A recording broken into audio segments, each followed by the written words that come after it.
Good day, South Africa. It's Elia again, your host on TEMS UNVEIL. Today it's one of the special days that I have for everyone, and it's the first day ever where we have to narrate one of my poems.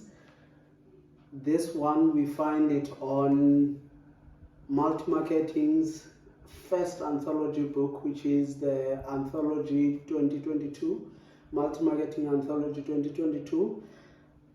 I have one of the best two poems of my own that will be available on my last book, which is the coming up book. Probably by the end of this year, I would have published the book. It's called Behind the Mask. So we should expect these two poems there. One is the poem that says, "Embrace Me." You will find it on the book. We will leave the link below. But the poem that I have interest on, it's for fathers and sons. It's a very touching topic that I want to touch today.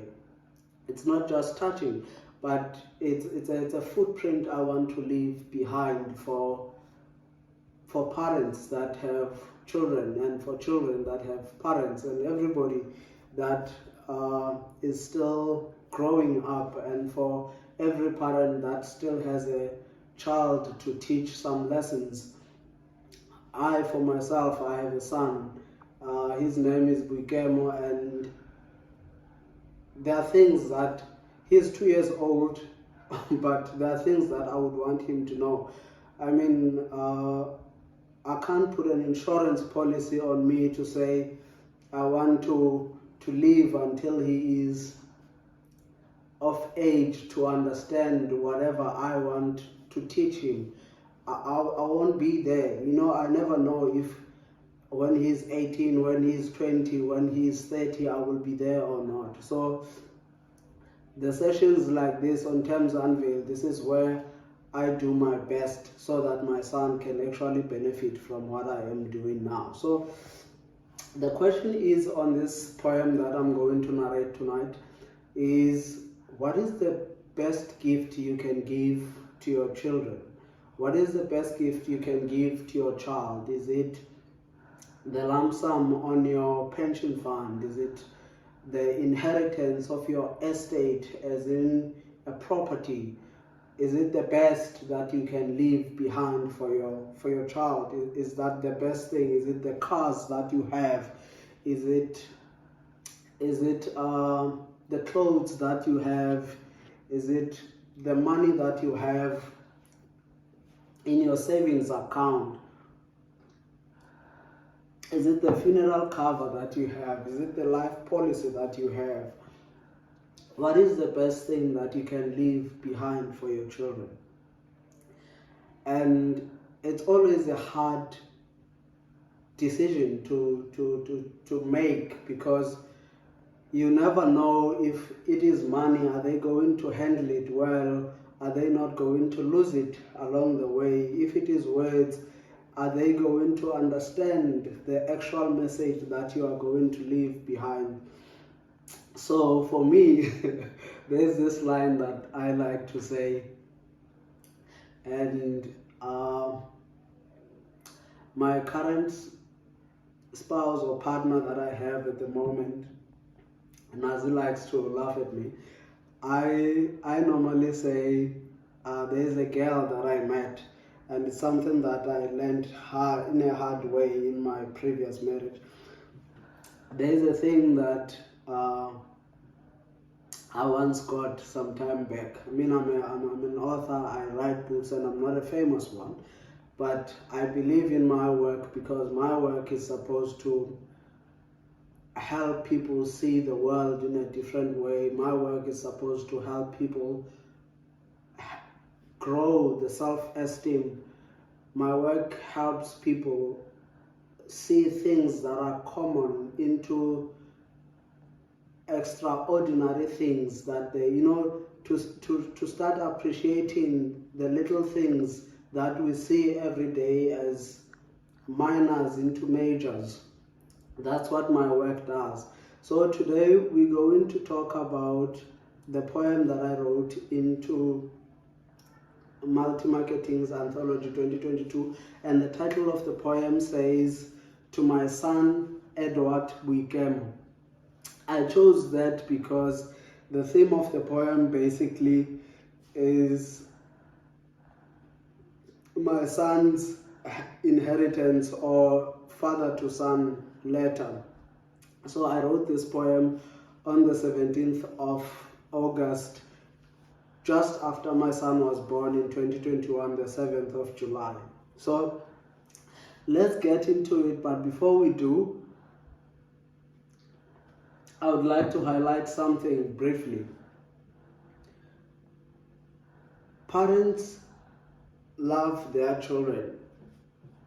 There are parents who don't love their children only because of the circumstances around the birth of their children, maybe because of rape, because of hunger, because of the relationships they had, because of sicknesses, because of there are a lot of reasons around why people wouldn't love their children, because of their upbringing.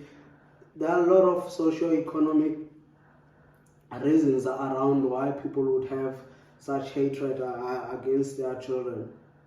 But for those parents who loves their children, and for those children who have parents that loves them, or even extended family members who are taking care of them, this poem is more relevant to such situations. And at the same time, it's a poem that is more dedicated to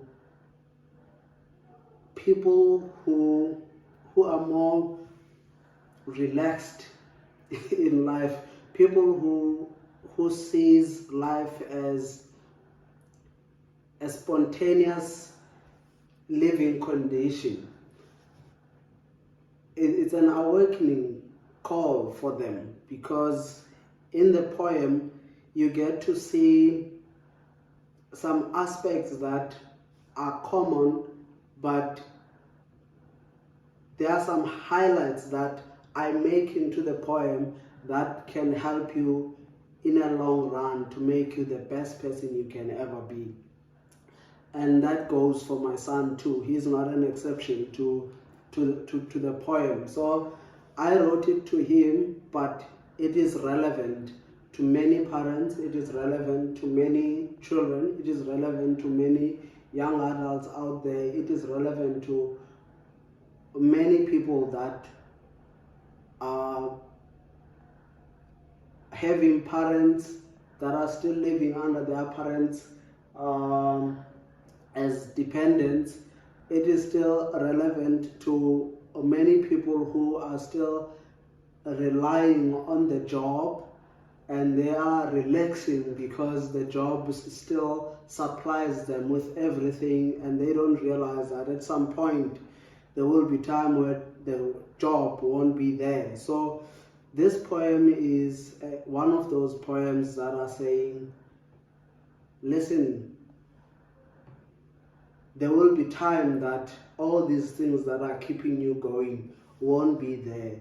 Will you be ready to take on by yourself when all the supporting structures are no longer there? But anyway, let's go to the poem. The poem goes like this. To my son Edward Buikemo, I am the worksman at your firm. To the art of your choice, I remain your fan. Each firm has its defect, so am I. Like the forbidden fruit, seeing you grow is pleasing to my eye. May dreams keep you in motion. May breathing be your motivation. May existence be your advantage to mature. To you we are an ice under the blazing sun. I recommend you stick with the one above and below. Heart home no man has ever reached. If there was a way, I would be rich. Your best is enough, he will do the rest. I am the worksman at your firm.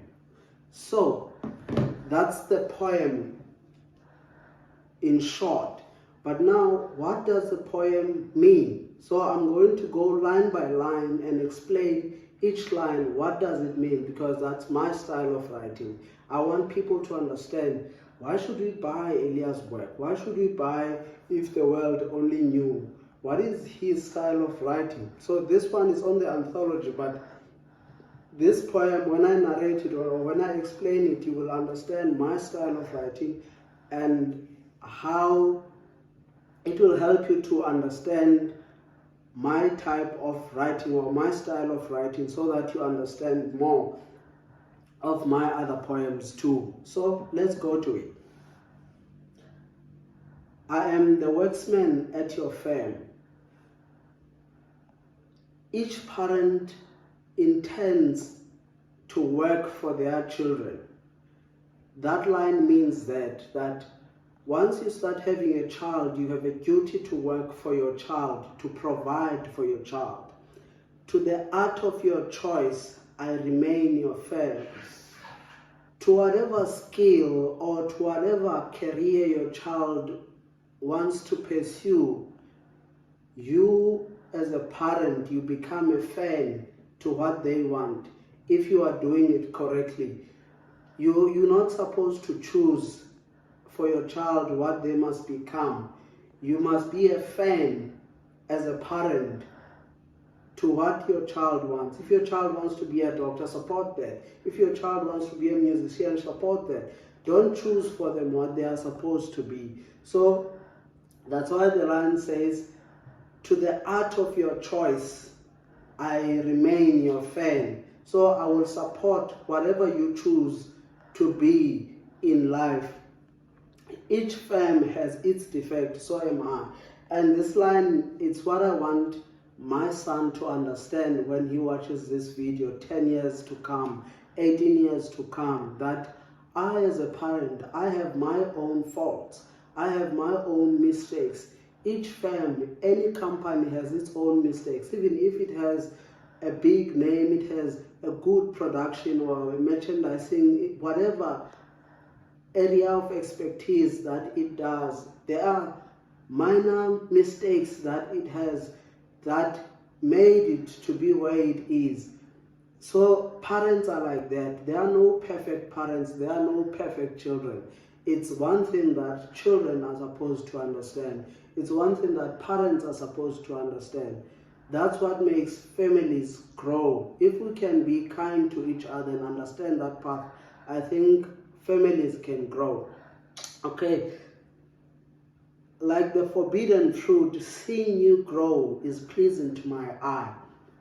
Okay, now this Christians would understand it better. When Eve or Adam and Eve were told that don't eat to the tree of the knowledge of what is right and wrong, it was so tempting for them to eat on the tree, especially for Eve. So when the snake told Eve that you must eat on the tree, for Eve, everything that was on the tree, it was so tempting. That's why she ate on the tree. Not because she was hungry, because there was plenty for them to eat. There's no passage that says they were hungry, but she just got tempted because she felt like this looks good to the eye. So it looks that good, that extremely good for me to see my son grow. So for every parent, it's always a good desire. It's always a wish to see your child grow older than they are, from birth to to college, to getting married, having their own houses, being responsible. You always want to see them become better than they are. That's every parent's wish. So it is pleasing to the eye. That's what the line is all about.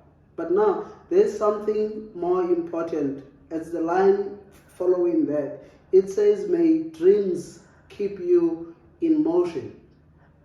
If you don't have dreams, you have a right to be stable, to be at rest, to do nothing. This line says to children, to people that I have, even to young adults or to any parent or to any adult, that let your dreams keep you in motion. Let whatever you dream about wake you up in the morning to go do something. Then the next line goes, may breathing be your motivation. If you are dead, you have a right, or it's okay, it's understandable not to pursue your dreams because you are gone. But if you are still alive, you still have a chance to go get it. So it must be a motivation for you to try it again, even if you failed. Okay, so another line goes, may our existence be your advantage to mature. So this line, I don't want people to misunderstand it. As a child, when you are small, I think it's better if I explain it like that. When you are small, parents do everything for you. But the more you grow, the less they do for you. Children are supposed to take that into consideration. Here is a further explanation on the next slide. To you, we are an ice under the blazing sun. The ice is thick when it is cold, but under the blazing sun, it gets thinner and thinner, meaning you can walk on a thick ice. Even if it's on top of water, you can cross the river to the other side. But if it is thin, you will drown. So that's the idea, that parents to us as children are a thick ice but under the blazing sun. As time goes on, as we get older, it gets thin. So you end up not having confidence of standing on top of it, relying on that ice to stand, because it will get thin until you sink. So you need to learn to stand by yourself and not rely on the ice, which is your parents in this case. All right. And then there is another line that says, I recommend you stick to the one above and below. Many people have different beliefs. Others believe to Allah, others believe to God, others believe to Buddha, or whatever the case might be. In this case, I say to my son, it's better to believe in God than to believe in me as your father or to your mother, because both can die, but God will always be there in your life. Okay, and then the second line before the last, it says, if at home no man has ever reached, if there was a way, I would be rich. Now, this is one thing that I've learned, but very late, that a man's heart, by man I mean female and males, it's like a net. You can never feel it, regardless of how much you want. You can never understand the next person. I write books. You can understand a book that is written from A to Z, but you can never understand a person from A to Z. A person is complex. A person changes based on the situations that are happening. So that person forever changes based on the circumstances. Therefore, you cannot say you know the person completely, because that person changes with times. Unlike God, God doesn't change. Hence, I recommend that my son or our sons or our children may rely on God, because God is always the same. And they must understand and be okay when people around them change, because people have a right to change. People are like that. And friendship, nobody signs a contract for friendship. Sotus would say, there is no contract for friendship. So you have to be okay when everything changes around you, but stick to God, because God will always be the same. Okay, the last line says, "Heart home no man has ever reached. If there was a way, I would be rich." So it's that concept that you can never satisfy somebody else, but you can satisfy yourself. Your best is enough. God will do the rest. Thank you so much.